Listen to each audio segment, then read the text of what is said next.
Olá, galera, beleza? Então, sou Alexandre Aguinaldo e hoje estou aqui para conversar com os meus colegas Davi, Olá, Talita Olá, e Isaac. Olá, pessoal. Somos estudantes do quarto período de licenciatura em Língua Portuguesa e Inglesa da UPE, Universidade de Pernambuco, no campus Mata Norte. Nesse podcast, vamos comparar duas diferentes análises literárias, baseadas na obra Perdoando Deus de Clarice Lispector, né? Uma análise estruturalista e outra na perspectiva psicológica. Esse nosso trabalho é baseado nos estudos da disciplina de Teoria Literária 2, ministrada pela doutora professora Márcia Xavier, tá certo? E eu quero lembrar também que as nossas pesquisas foram divididas em dois grupos para a conversa desse podcast. Um grupo de 4 pessoas, que no caso é o meu, Alexandre, composto pelos meus colegas Camille, Davi e Gildean. E o outro grupo composto por 3 pessoas, que são Lara, Talita e Isaac. Em relação ao meu grupo, foram escolhidos para a parte do podcast eu, Alexandre, e José Davi. Entretanto, Camille e Gildean ficaram responsáveis pela parte teórica da pesquisa. olá pessoal, tudo bem? Me chamo Talita e eu vim comentar um pouco sobre o meu grupo e o que iremos falar com vocês. Bom, o meu grupo é composto por 3 pessoas: Isaac, Lara e eu, Talita. Nós iremos abordar sobre a obra Perdoando Deus, de Clarice Lispector, a perspectiva psicológica da personagem da obra, onde a desconhecida vai relatar sobre a sua experiência de um dia comum em um simples e banal passeio pela Avenida Copacabana. olá pessoal, eu sou José Davi e para iniciar, o nosso grupo utilizou uma visão estruturalista para a análise da obra Perdoando Deus de Clarice Lispector e todas as suas perspectivas e as teorias nelas encontradas. Olá, pessoal. Sou Isaac. E assim como o Davi muito bem falou sobre a parte estruturalista, o que eu posso dizer desse viés mais psicológico que o meu grupo tomou é que a gente se baseou justamente nessa questão interdisciplinar que a gente pode ver na literatura e na psicologia. Porque por mais que elas pareçam distintas, já que uma lida com a psique humana e a outra com o fictício, a gente pode sim encontrar um objetivo em comum entre elas, que é justamente de compreender como alguém, seja essa pessoa real ou fictícia, se desenvolve e lida com seus conflitos internos. Então, foi essa ponte que a gente tomou como ponto de partida para fazer essa análise do conto escrito por Clarice Lispector. Muito bom essas ideias e contrapontos. Porém, é importante também, pessoal, antes de falar no estruturalismo, falar um pouco sobre Clarice, né? A autora. E falando dela, lembramos logo do quê? De modernismo. As produções de Lispector, elas variam de acordo com os gêneros diversos, sabe? Como crônica, contos, etc. Eu acho que, assim, suas obras projetaram a escritura brasileira como uma das maiores do nosso Brasil. Não sei se vocês concordam. Mas dentro dessa vasta produção, né, essa obra que estamos analisando, Perdoando Deus, se destaca entre uma das grandes, e nela encontramos um viés estruturalista, né, já entrando agora da parte do estruturalismo. Sobre esse estruturalismo, destacamos nas pesquisas uma definição construída pelo pesquisador Pegnan, que diz que um método de análise estruturalista procura determinar como a obra fazia parte de um sistema e como os elementos internos da obra teriam cada qual uma função. Então a gente analisa basicamente como essa função é apresentada dentro de um sistema em relação a essa obra Perdoando Deus. Verdade, Alexandre. É de grande importância o entendimento do que é uma análise estruturalista para que nós possamos embarcar nesse podcast. E também para que, assim, uma análise sobre essa perspectiva seja realizada. Na próxima fala, Alexandre irá apresentar o principal teórico utilizado na nossa análise do conto, Perdoando a Deus, de Clarice Lispector, o teórico Northrop Frye. Ele buscava uma análise sem presença de juízo de valor e valores externos à obra e ao autor. E também iremos debater sobre o conjunto de mito A, o plural de mitos, onde Northrop nos apresenta os mitos dele sobre uma perspectiva estruturalista em uma obra. Então, pessoal, Assim como comentaram sobre a importância do entendimento de uma análise estruturalista e os seus objetivos, também é necessário voltar a comentar sobre a análise psicológica que eu e Isaac falamos um pouco anteriormente com vocês. Bom, diferentes reflexões após acontecimentos do dia a dia podem surgir, e no texto de Clarice Lispector, ela vem externar uma experiência interior de grande impacto à protagonista. No início do texto, a mulher desconhecida descreve como é caminhar pela zona sul do Rio de Janeiro e vive a harmonia com a paisagem urbana e é tomada por um sentimento maternal, até se deparar com um rato ruivo morto e sentir os sentimentos aflorar em si, e acaba afirmando que se sente a mãe de Deus, não na forma prepotente, mas espelhando o amor materno. Nisso, podemos citar as considerações feitas pela mestre em Psicologia Clínica pela PUC, Maria Tereza Moldado.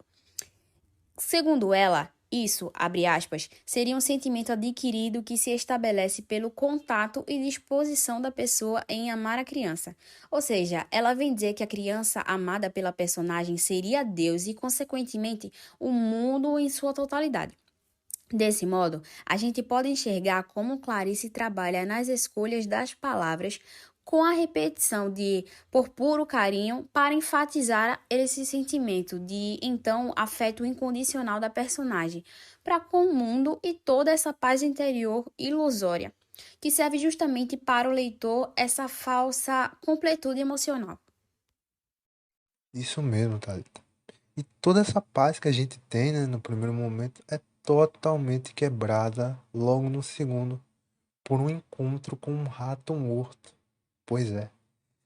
E aí a gente vê como as emoções mudam rapidamente. Um amor tão grande, um amor profundo por Deus e pelo mundo, num piscar de olhos se encheu de vingança, de ódio praticamente. E a gente sabe que para a psicologia o amor e o ódio são emoções praticamente espelhos, são praticamente reflexos uma da outra. São duas emoções muito extremas e que podem se alternar, podem trocar de lugar, por assim dizer, com extrema facilidade. E é justamente por esse olhar psicológico que a gente consegue entender a personagem. Então a gente continua acompanhando ela nessa sede de vingança, nesse momento de fúria, até que ela se questiona: como poderia eu me vingar de um Deus todo-poderoso? E aí a gente tem outra virada de emoção. Agora a gente tem uma personagem que está num momento de introspecção, né? Muito bem, gente, esses pontos colocados. Mas assim, diferente da análise psicológica, tem uma teoria de um pesquisador chamado Northrop Frye, que o nome da teoria é Teoria dos Mitos, e existe aí uma certa crítica arquetípica, né? Ou seja, padrões construídos nesta teoria de Frye, né? Que essas ideias elas vão ser todas detidas e observadas nesse conto que estamos analisando, né? O conto Perdoando Deus. Por exemplo, pessoal, na história ela começa a colocar a culpa em Deus, né? Por tudo isso que está acontecendo. Tem até um trecho que ela diz que a grosseria de Deus feria e a insultava, né? Entretanto, ela reflete sobre os pequenos atos que ela cometeu e começa aí a cair um pouco na real. O que eu estou querendo dizer, gente? Que os padrões, para vocês terem uma noção dessa teoria dos mitos de Fry, os padrões eles podem ser divididos em romance, comédia, ironia ou sátira, né? Podendo também até ser uma tragédia. Entretanto, Fry ele classifica esses padrões com mito de inverno, mito de verão, tem o dia outono de primavera também, se eu não me engano. Mas o mito de verão, ele foca mais no romance e na fantasia. Já o de inverno, ele é meio que um mundo mais real, sabe? A vida como ela é, a limitação do ser humano. E é aí que a gente identifica a característica deste conto, né? É um tipo uma sátira. Ele se encontra como um mito de inverno, que vai ser a característica deste conto de Clarice, né? Porque ela vai encarar a vida como ela é de verdade, né? Nesse sentido, poderíamos encaixar tanto a sátira, a ironia, né, desse texto, porque trata mesmo de um mundo real, limitado, né, com alguns traços cômicos do conto, podemos dizer assim.